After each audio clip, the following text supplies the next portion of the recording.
Hey everybody, it's Luke over at Galaxy Tech Review, and today I've got a product from Wohome. This is their model number S111 32-inch home theater soundbar.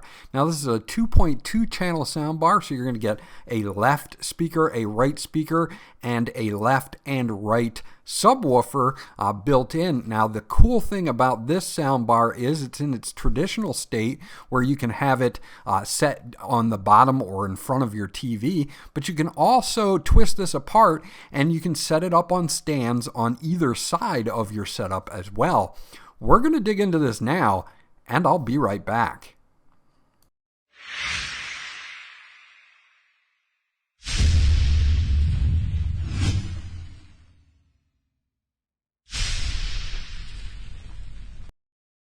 Okay, so this is everything that we get once we get the S111 out of its box and all the accessories that come with it.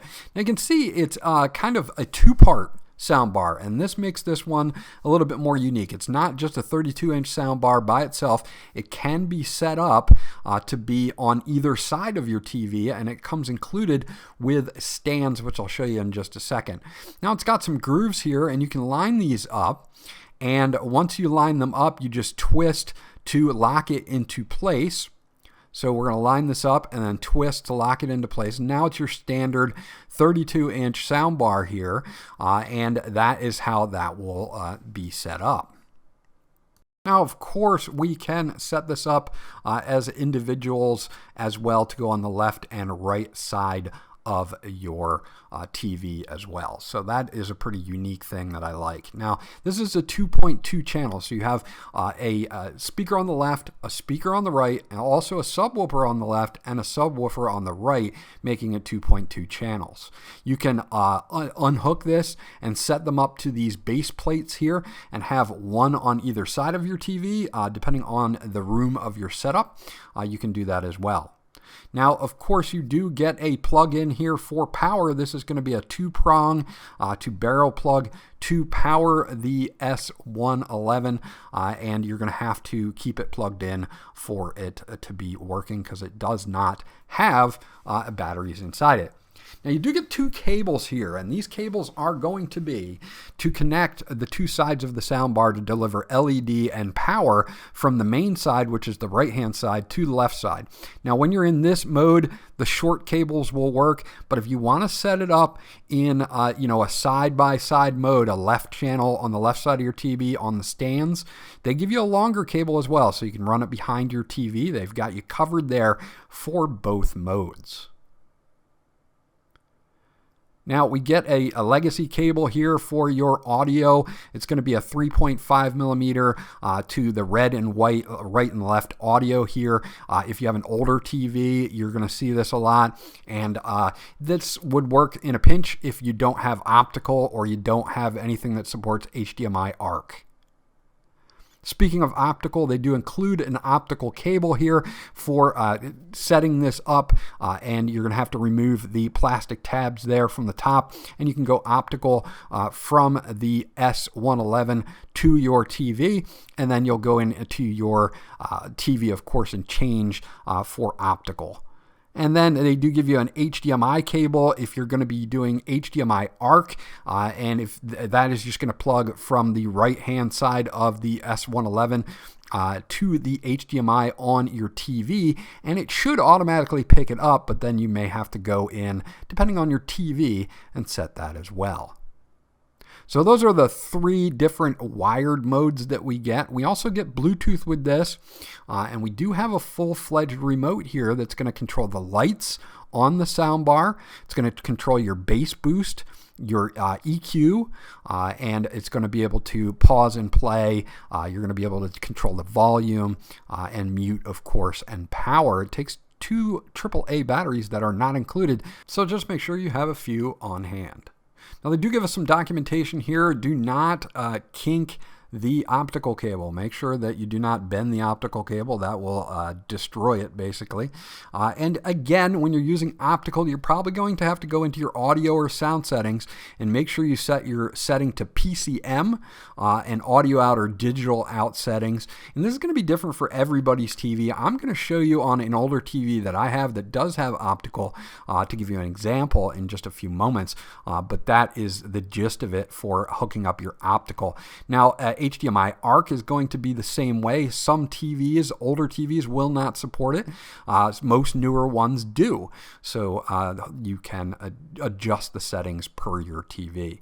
Now, this has a lot of information about the buttons and the layouts, everything that you need here, different modes for the LED indicator that you'll see in just a moment as well. So you know what mode you're in for this particular soundbar. But this is the unboxing. This is everything that you get. Let's take a look at the ports on the back here. Now again, this speaker LED port that you see here on the left side, it is reversed in your image, is just to carry the power and LED signal from one to the other. This right side, which will appear on your left side, has an aux port, a USB port, so you can plug just a USB drive in and play direct audio files, an HDMI-ARC out, an optical out, and of course your DC in for power. So those are going to be what you're going to get here for your setup as far as all your available ports. Now on the top, you're going to have touch controls here, your power, volume up and down, your modes, your light modes, your EQ, all of that can be adjusted here and also on the included remote control.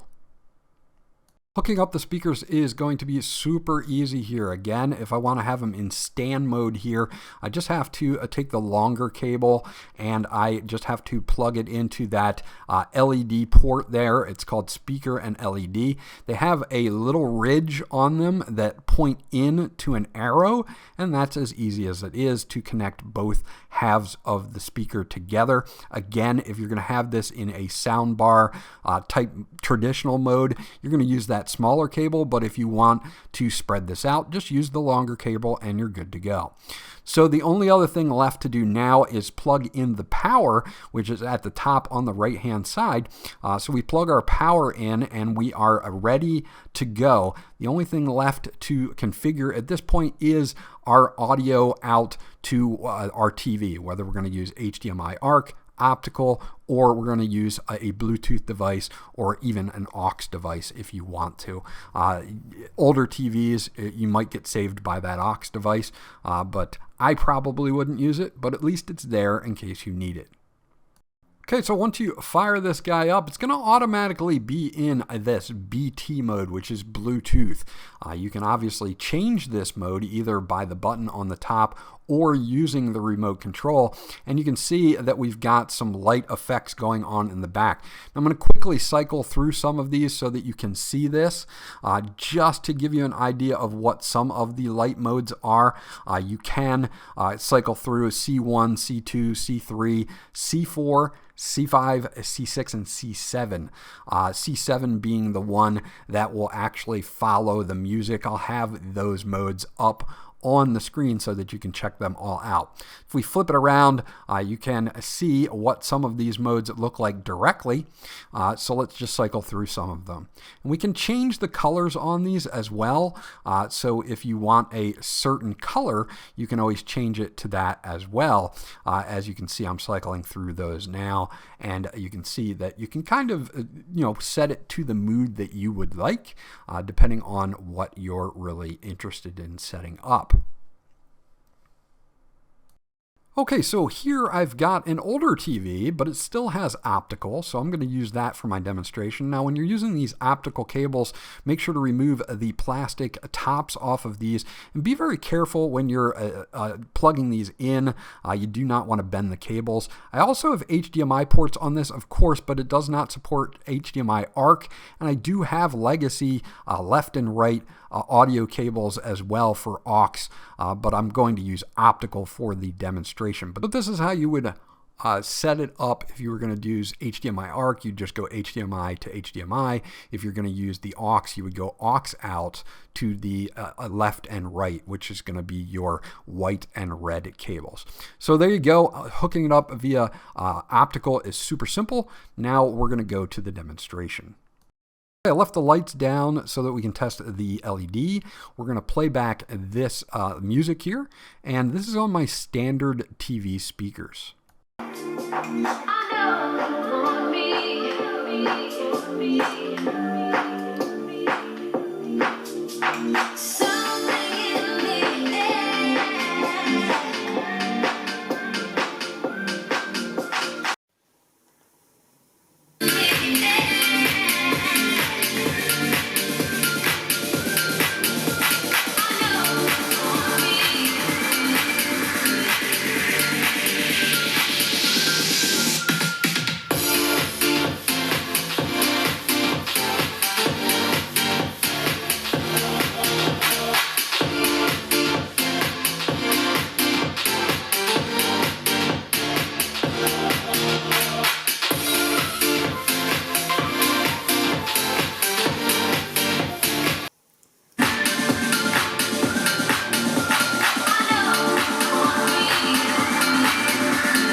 You go, stark difference from the built-in speakers to the optical out that I've tested here. Make sure that you set your digital audio out to PCM for that to work correctly. Just a little side note here, it's going to be in a different spot on different TV manufacturers, mostly under advanced audio or audio settings. Now, this does have Bluetooth 5.0, so when you turn it on and it says Bluetooth there, you can easily go to a Bluetooth on any one of your devices, like your phone, your tablet, or what have you, and it's going to come up in the list here as the S111. So it does take a few seconds. I'm not quite sure why, but it comes up as soundbar S111, and we just click on that, and then we give it the pairing request. And that's on Android. You can also do this for iOS as well, and then we can play stuff back. Now I can control the volume here from either my device or, of course, the remote control. So let's take a listen at how this sounds over Bluetooth as well. Something in the air.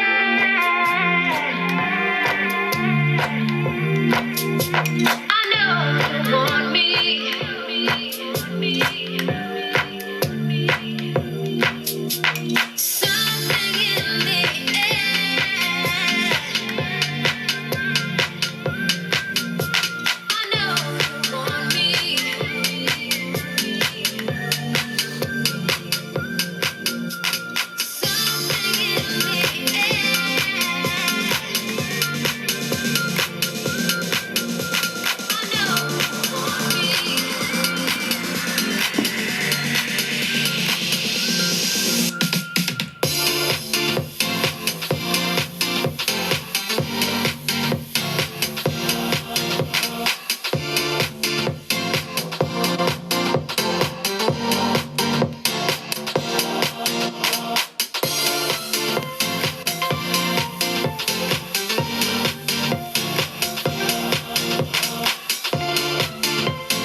Okay, so that's my review of the Wohome S111 home theater soundbar. Again, this is a great option if you're looking to replace your TV speakers with something with a little extra punch. Not only that, but the added LED that goes with it will add some ambiance to your watching enjoyment with the several modes that they have for the LED lighting effects as well. Overall, this sounded much much better than my TV internal speakers.